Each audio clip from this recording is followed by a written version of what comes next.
রাজধানীর কৃষিবিদ ইনস্টিটিউশনে ২৪-এর ছাত্র জনতার গণ অভ্যুত্থানে পেশাগত দায়িত্ব পালনের সময় আহত ফটো সাংবাদিক ও তাদের পরিবারের সঙ্গে মতবিনিময় সভার আয়োজন করে আমরা বিএনপি পরিবার।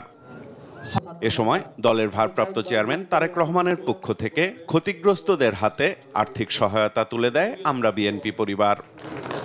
বিএনপি নেতারা বলেন, গুম খুন নির্যাতন নিয়ে জাতিসংঘের মানবাধিকার কমিশনের প্রতিবেদন একটি অকাট্য দলিল, আর পতিত স্বৈরাচারের গুম খুনের বিচার একমাত্র বিএনপিই করতে পারে।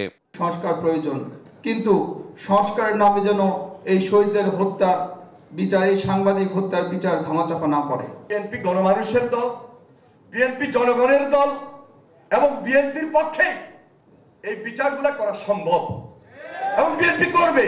দলের সিনিয়র যুগ্ম মহাসচিব রুহুল কবির রিজভী বলেন, যুক্তরাষ্ট্রে নরেন্দ্র মোদীকে স্বাগত জানিয়ে আওয়ামী লীগ নেতাকর্মীদের স্লোগান দলটির অনুশোচনাহীনতারই বহিঃপ্রকাশ। বাংলাদেশের লোক আওয়ামী লীগ করে, মার্কিন যুক্তরাষ্ট্রে তাদের কমিটি আছে, শাখা যেটাই থাক, তারা একেবারে উইথ অর্গানাইজেশন গিয়ে ওয়েলকাম জানাচ্ছে।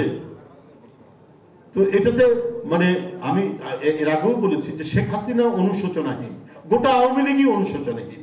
অনুশোচনাহীন বলেই তাদের কোনো লজ্জা শরম নাই ভিন দেশের এক প্রধানমন্ত্রীর কাছে। বিএনপির ভারপ্রাপ্ত চেয়ারম্যান তারেক রহমান বলেন, সংস্কার সফল করতে হলে তা রাজনীতিকদের মাধ্যমেই করতে হবে।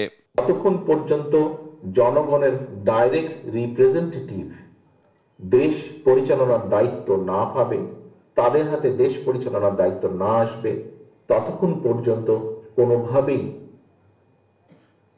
কোনো সংস্কারের পূর্ণ বাস্তবায়ন করা সম্ভব নয়।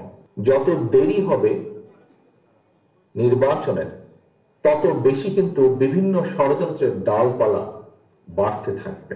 জনগণের অধিকার যত দ্রুত আমরা এই দেশে প্রতিষ্ঠিত করতে পারবো, আমি বিশ্বাস করি তত দ্রুত আমরা দেশকে ধ্বংসের দ্বার প্রান্ত থেকে ফিরিয়ে আনতে আবার সক্ষম হব। এক বক্তার বক্তব্যের প্রেক্ষিতে তারেক রহমান বলেন, স্বার্থের কারণেই জাতীয়তাবাদী শক্তিকে পছন্দ করে না বিদেশিরা।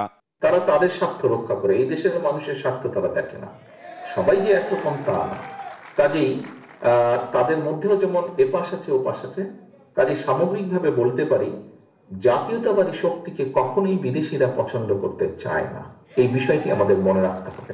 সাইফুল রিপন, দেশ টিভি, ঢাকা।